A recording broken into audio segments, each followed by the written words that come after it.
ಜಾಹೀರಾತು ಇದೆರಡು ಪ್ರಮುಖವಾಗಿ ಓಡ್ತಾ ಇದೆ. ಗ್ಯಾರಂಟಿ ಕೊಟ್ಟ ಮಾತಂತ ಉಳಿಸ್ಕೊಂಡಿದ್ದೇವೆ, ಸತ್ಯವನ್ನಲ್ಲದೆ ಬೇರೇನೂ ಹೇಳಲ್ಲ ಅನ್ನೋದು ಅದೊಂದು ಭಾಗ.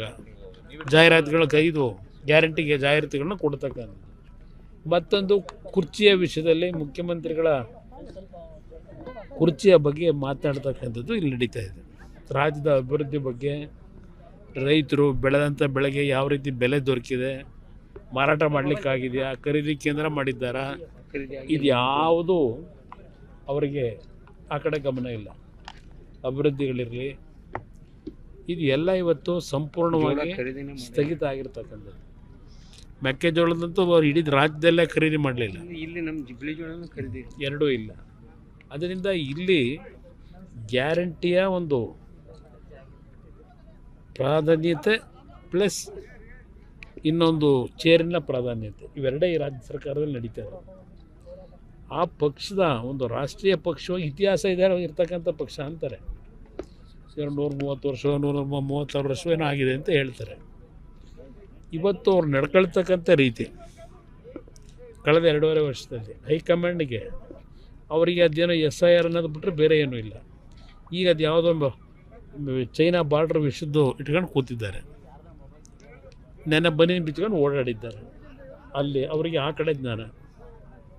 ಅದರಿಂದ ಹೈಕಮಾಂಡ್ ಅಂತಕ್ಕಂಥದ್ದು ಇವತ್ತು ಕಾಂಗ್ರೆಸ್ ಪಕ್ಷದಲ್ಲಿ ಅದೇನಾದ್ರು ICU ಇದೆಯೋ ಎಲ್ಲಿದೆಯೋ ಗೊತ್ತಿಲ್ಲ. ಅದು ಹೈಕಮಾಂಡ್ ಅಂತಕ್ಕಂಥದ್ದು ಇದೆಯೋ ಇಲ್ಲವೋ ಗೊತ್ತಿಲ್ಲ. ರಾಜ್ಯ ಇದರಿಂದ ನಷ್ಟಕ್ಕೊಳಗಾಗಿದೆ.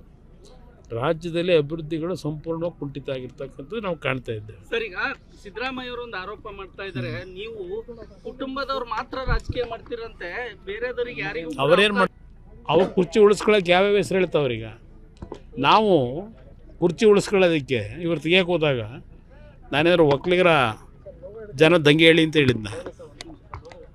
ಎಂದೂ ಸಹ ನಾನು ಸಮಾಜದ ಹೆಸರಿನಲ್ಲಿ ರಕ್ಷಣೆ ಕೇಳಲಿಲ್ಲ, ಜಾತಿ ಹೆಸರಿನಲ್ಲಿ. ಈಗ ಇವತ್ತೇನು ಹೇಳ್ಕೊಂಡಿದ್ದಾರೆ ಅವ್ರು, ಮೊನ್ನೆ ನಾನು ಕುರುಬ ಸಮಾಜದಲ್ಲಿ ಕುರಿ ಕಾಯ್ತಾ ಇದ್ದನು, ನನ್ನ ಬೆಳವಣಿಗೆಯನ್ನು ಸಹಿಸಲಾರದೆ ಹೊಟ್ಟೆ ಕಿತ್ತಿಂದ ಇದೆಲ್ಲ ಮಾಡ್ತಾರೆ ಅಂತ ಹೇಳಿ. ಇದೇ ಕುರಿ ಕಾಯನ್ನೇ ತಾನೇ ಜನತಾದಳದಲ್ಲಿ 2 ಬಾರಿ ಉಪಮುಖ್ಯಮಂತ್ರಿ ಮಾಡಿದ್ದು, ಫೈನಾನ್ಸ್ ಮಿನಿಸ್ಟ್ರು ಮಾಡಿದ್ದು.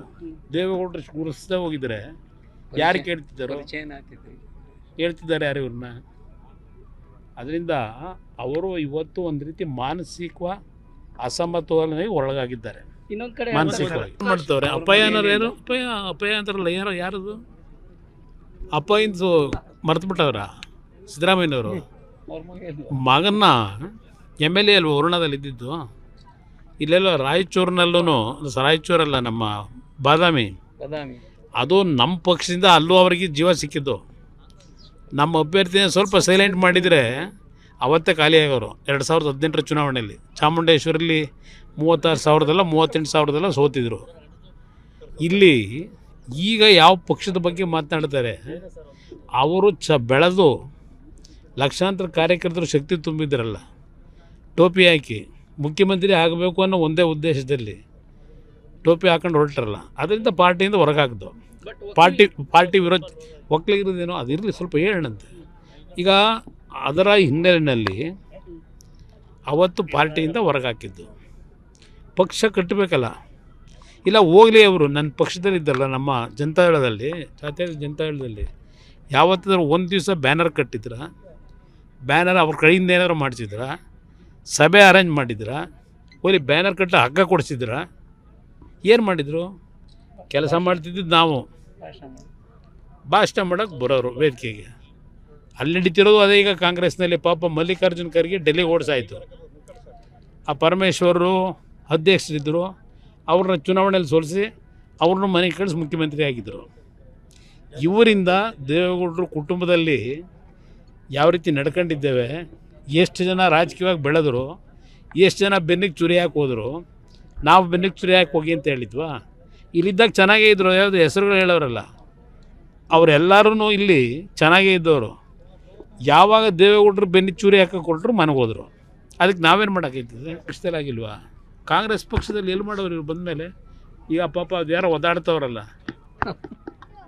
ಅವ್ರಿಗೂ ಈ ಮಲ್ಲಿಕಾರ್ಜುನ್ ಖರ್ಗೆ ಅವರು ಪರಮೇಶ್ವರ ಸ್ಥಿತಿ ಆಗತ್ತಂತೀರಾ ಸರ್? ಅದೇನು ಸಂಶಯ ಇದೆಯಾ? ಈಗ ಅವ್ರು ಯಾಕೆ ಹೇಳ್ತಾ ಇದ್ದಾರೆ, ನಾನು ರಣ ಹೇಳಿ ಎಲ್ಲ ನಾನು ಎಲ್ಲದಕ್ಕೂ ಸಿದ್ಧವಾಗಿದ್ದೇನೆ, ಹೋರಾಟ ಮಾಡ್ತೀನಿ, ಸಾಯೋವರೆಗೂ ಇರ್ತೀನಿ ಅಂತ ಈಗ ಹೇಳೋರಲ್ಲ. ಅವ್ರು ಹೇಳಿರೋದು ಯಾತಕ್ಕೆ? ಯಾರೋ ಪಾಪ ಓಡಾಡ್ತಾರಲ್ಲ, ಮುಖ್ಯಮಂತ್ರಿ ಆಗಬೇಕು ಅಂತೇಳಿ ಸ್ವಲ್ಪ ಕೂತ್ಕೊಂಡು ಮನೆ ಒಳಗೆ ಅಂತ ತಾನೇ ಹೇಳ್ತಾ ಇರೋದು ಅವರು. ಅದರ ಅರ್ಥ ಕೊಡೋದಾಗಿದ್ದರೆ ಯಾವತ್ತೂ ಕೊಡಬೇಕಾಗಿತ್ತಲ್ವ. ಅವ್ರು ನೋಡಿದ್ರೆ ಕೊಟ್ಟ ಮಾತನ್ನ ನಡ್ಕೊಳ್ಳಿಲ್ಲ ಅಂತಾರೆ. ಇಲ್ಲಿ ಅವರವರೆಲ್ಲ ನಡೀತಾ ಇದೆಯಲ್ಲ. ಇವ್ರು ಯಾರು ವಕೀಲರನ್ನು ಮಾಡಿದರು? ಮುಖ್ಯಮಂತ್ರಿ ಇವ್ರು ಯಾರನ್ನು ಮಾಡಿದರು?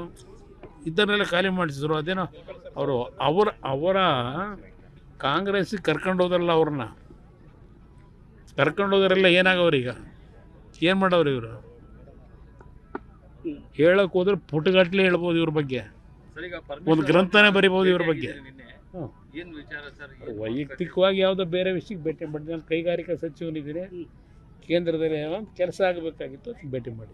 ಅದು ಹೊರತುಪಡಿಸಿ ರಾಜಕೀಯ ಏನಿಲ್ಲ. ಓಕೆ, ಸಿದ್ದರಾಮಯ್ಯ ಅವರು ಹೇಳ್ತಿದ್ದಾರೆ ವರ್ಗಾವಣೆಗಿದೆ ಭ್ರಷ್ಟಾಚಾರ, ಅದಕ್ಕೋಸ್ಕರ ದಲ್ಲಾಳಿ. ಈಗ ಜ್ಞಾನೋದಯ ಆಯ್ತಾ? ಈಗ ಜ್ಞಾನೋದಯ ಆಗಿದೆಯಾ? ಅವತ್ತೊಂದು ಸಲ ಫೋನ್ನಲ್ಲಿ ಅಪ್ಪಯ್ಯ ನಾನು ಹೇಳಿದ್ದಾರೆ ವರ್ಗಾವಣೆ, ಇನ್ನೊಂದು ಯಾವುದದು ನಾನು ಹೇಳಿದ್ದೆ ಯಾರು ಅಂತ ಹೇಳ್ತಿರಲ್ಲ, ಅಪ್ಪಯ್ಯ ಅಂತ ಹೇಳಿ ಆಗಾಯ್ತಿರ್ಲಿಲ್ವಂತ. ಈಗ ಅವ್ರಿಗೆ ಕಣ್ಣಿಗೆ ಕಾಣ್ತಾ ಇದೆ ಇವೆಲ್ಲ. ಇದು ಪ್ರತಿದಿನ ನಡೀತಾ ಇದೆ ದಂಧೆ, ಇವರ ನಾಯಕತ್ವದಲ್ಲೇ ನಡೀತಾ ಇದೆ. ಇನ್ನೊಂದು ದಲಿತ ಸಿಎಂ ಏನಾದ್ರು ಆದ್ರೆ ಅದು ಕಾಂಗ್ರೆಸ್ ಪಕ್ಷದಲ್ಲಂತೆ, ಬೇರೆ ಪಕ್ಷದಲ್ಲಿ ಅವಕಾಶ. ದಲಿತರ ಆಗ್ತಕ್ಕಂಥದ್ದನ್ನು ತಪ್ಪಿಸಿರದೆ ಇವರು. ಮಲ್ಲಿಕಾರ್ಜುನ್ ಖರ್ಗೆ ಯಾವತ್ತೂ ಆಗಬೇಕಾಗಿತ್ತು, ಪರಮೇಶ್ವರಿ ಯಾವತ್ತೂ ಆಗಬೇಕಾಗಿತ್ತು. ಅವ್ರನ್ನ ಅಲ್ಲಿಂದ ಖಾಲಿ ಮಾಡಿಸಿ ಒಳಗಡೆ ಉತ್ತೊಳಗೆ ಹೋಗಿ ಸೇರ್ಕೊಂಡಿರೋದು ಇವರು. ಮಾಡೋದಾಗಿದ್ರೆ ಯಾವತ್ತಾಗೋದು. ಈಗೆಲ್ಲ ಆಯ್ತದ ಪಾಪ ಖರ್ಗೆ ಅವ್ರಿಗೆ ಆಗಕ್ಕಾಯ್ತದ? ಆಗ ಅಂತ ಕಳಿಸಿ ಡೆಲ್ಲಿ ಕಳಿಸ್ಬಿಟ್ರು.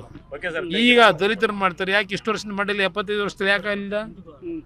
75 ವರ್ಷ ಆಯ್ತಲ್ಲ, ಯಾಕೆ ಮಾಡಲಿಲ್ಲ? ಇನ್ನು ಕಾಂಗ್ರೆಸ್ಸಲ್ಲಿ ಇಲ್ಲಿ ಕರ್ನಾಟಕದಲ್ಲಿ ಮಾಡೋಕ್ಕೆ ಅವಕಾಶಗಳಿರಲಿಲ್ವ? ಅವು ಕುರ್ಚಿ ಉಳಿಸ್ಕೊಳ್ಳೋಕೆ ಯಾವ್ಯಾವ ಹೆಸರು ಹೇಳ್ತಾವ್ರೀಗ. ನಾವು ಕುರ್ಚಿ ಉಳಿಸ್ಕೊಳ್ಳೋದಕ್ಕೆ ಇವ್ರು ತೆಗಿಯೋಕೆ ಹೋದಾಗ ನಾನೇನಾದ್ರು ಒಕ್ಕಲಿಗರ ಜನ ದಂಗೆ ಹೇಳಿ ಅಂತ ಹೇಳಿದ್ನ? ಎಂದೂ ಸಹ ನಾನು ಸಮಾಜದ ಹೆಸರಿನಲ್ಲಿ ರಕ್ಷಣೆ ಕೇಳಲಿಲ್ಲ, ಜಾತಿ ಹೆಸರಿನಲ್ಲಿ. ಈಗ ಇವತ್ತೇನು ಹೇಳ್ಕೊಂಡಿದ್ದಾರೆ ಅವ್ರು? ಮೊನ್ನೆ ನಾನು ಕುರುಬ ಸಮಾಜದಲ್ಲಿ ಕುರಿ ಕಾಯ್ತಾ ಇದ್ದನು, ನನ್ನ ಬೆಳವಣಿಗೆಯನ್ನು ಸಹಿಸಲಾರದೆ ಹೊಟ್ಟೆ ಕಿತ್ತಿಂದ ಇದೆಲ್ಲ ಮಾಡ್ತಾರೆ ಅಂತ ಹೇಳಿ. ಇದೇ ಕುರಿ ಕಾಯನ್ನೇ ತಾನೇ ಜನತಾದಳದಲ್ಲಿ 2 ಬಾರಿ ಉಪಮುಖ್ಯಮಂತ್ರಿ ಮಾಡಿದ್ದು, ಫೈನಾನ್ಸ್ ಮಿನಿಸ್ಟ್ರು ಮಾಡಿದ್ದು. ದೇವೇಗೌಡರು ಗುರುಸ್ತಾ ಹೋಗಿದ್ದಾರೆ, ಯಾರು ಕೇಳ್ತಿದ್ದಾರೋ? ಹೇಳ್ತಿದ್ದಾರೆ. ಹೆಚ್ಚಿನ ವಿಡಿಯೋಗಳಿಗೆ ಪ್ರತಿಧ್ವನಿ ಯೂಟ್ಯೂಬ್ ಚಾನೆಲ್ ಸಬ್ಸ್ಕ್ರೈಬ್ ಮಾಡಿ, ಬೆಲ್ ಐಕಾನ್ ಕ್ಲಿಕ್ ಮಾಡಿ.